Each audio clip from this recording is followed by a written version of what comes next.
Well, we're going to start making our built-up stem right here on the lofting board using the original plans.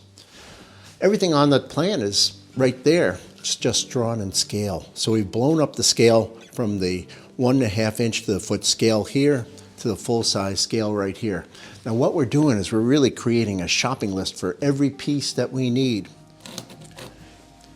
Okay, so why do it this way? Is that try as hard as you might.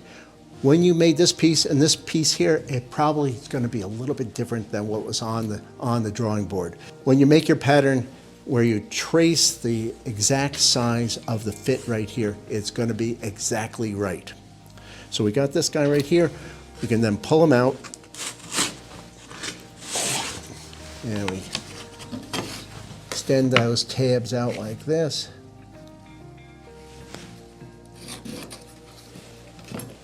And like this.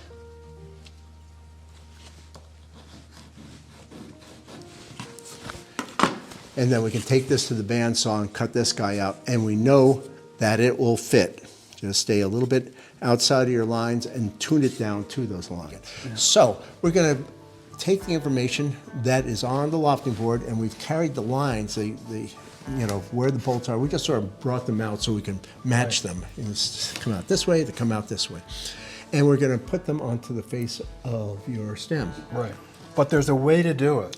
Well, there's many ways to do it. Well, there's many ways to do it, but we're going to show one way to do it that is accurate. Yes. Because again, now we're at that point where we don't want any discrepancies because it could create complexities down the road. We don't want any trouble. Yeah. Yes, as my people would say. So, what we can do is here, this is one way to do it. The Acme Bridge-O-Matic